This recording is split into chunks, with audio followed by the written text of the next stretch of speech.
গাজীপুরের মৌচাকে ৭২ ঘণ্টায় শিহান হত্যা মামলার রহস্য উদ্ঘাটন, আসামি গ্রেফতার।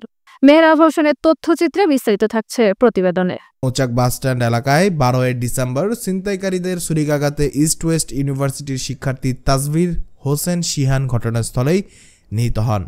পরে ঘটনাস্থল থেকে নিহতের মরদেহ উদ্ধার করে পোস্টমর্টমের জন্য শহীদ তাজউদ্দিন আহমেদ মেডিকেল কলেজ হাসপাতালে প্রেরণ করে কালিয়াকৈর থানা পুলিশ। উক্ত ঘটনায় পরের দিন 13 ডিসেম্বর নিহত শিহানের বাবা মোহাম্মদ তানভীর হোসেন নান্নুবাদী হয়ে কালিয়াকৈর থানায় একটি হত্যা মামলা দায়ের করেন। উক্ত মামলায় পুলিশ সুপার গাজীপুরের নির্দেশনায় অতিরিক্ত police super crime and ops এর নেতৃত্বে পরিদর্শক মহিদুল ইসলাম ও এসআই মোহাম্মদ সাইদুর রহমানের সমন্বয়ে একটি টিম ঘটনার মূল রহস্য উদ্ঘাটন ও আসামি গ্রেফতারে তৎপর হয়। উক্ত টিম সিসিটিভি ফুটেজ ও তথ্য প্রযুক্তির সহায়তায় 16 ডিসেম্বর 72 ঘণ্টার মধ্যে ছিনতাই ও হত্যাকাণ্ডে জড়িত একটি সিএনজি চালিত অটোরিকশা, ভিকটিমের mobile, student card, visa card সহ মোট 4টি মোবাইল ফোন উদ্ধার এবং 6 আসামিকে গ্রেফতার করে আদালতে প্রেরণ করলে 5 আসামি স্বীকারোক্তিমূলক জবানবন্দি প্রদান করেন।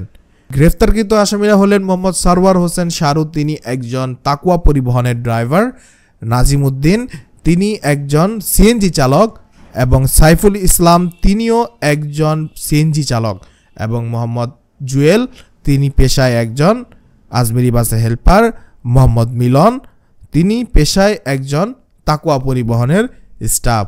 এই 5 জন স্বীকারোক্তিমূলক জবানবন্দি দিয়েছেন যে তারা এই হত্যার সাথে জড়িত ছিলেন, এবং অপর একজন হলো মোহাম্মদ আনোয়ার হোসেন, যার কাছ থেকে মোবাইল ফোনগুলো উদ্ধার করা হয়।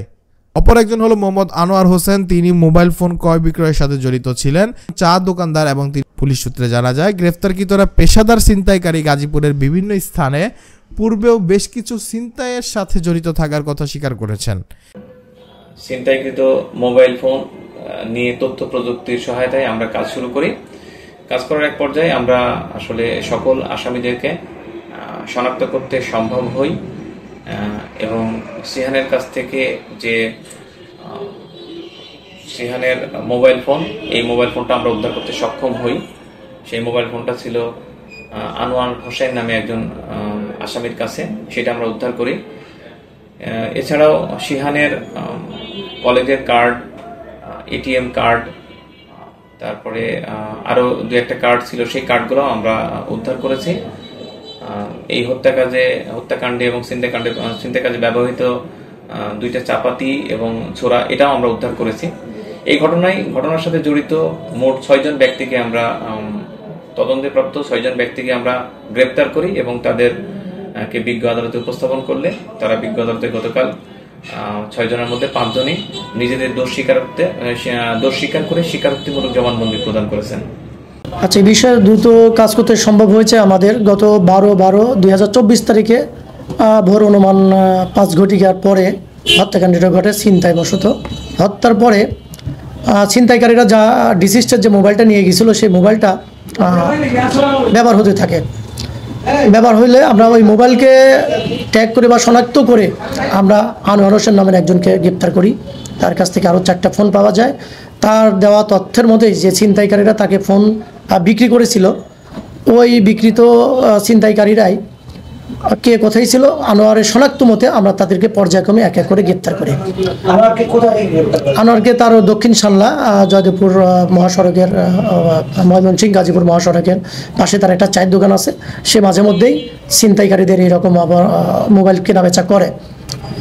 তার দেওয়া শনাক্ত মতে এই মোবাইলগুলো তার কাছে চলে যায় এবং তার দেওয়া শনাক্ত মতোই আমরা উল্লেখিত মামলার আসামিগুলোকে শনাক্ত করতে পারি এবং যথাসময়ের মধ্যে দ্রুত গ্রেপ্তার করতে পারে। হ্যাঁ, আসামিদের 6 জন গ্রেপ্তার করছে, তার মধ্যে ইতিমধ্যে 5 জন স্বীকারোক্তি জবানবন্দি প্রদান করছে বিজ্ঞ আদালতে। স্থানীয়রা বলেন 5ই আগস্টে ছাত্র জনতার আন্দোলনের পরে পুলিশের নিষ্ক্রিয় ভূমিকা দেখা গিয়েছে, কিন্তু 72 ঘণ্টায় কালিয়াকৈর থানা পুলিশ চাঞ্চল্যকর হত্যা মামলার রহস্য উদ্ঘাটন ও আসামি গ্রেফতারে সন্তুষ্টি প্রকাশ করেছেন এলাকাবাসী।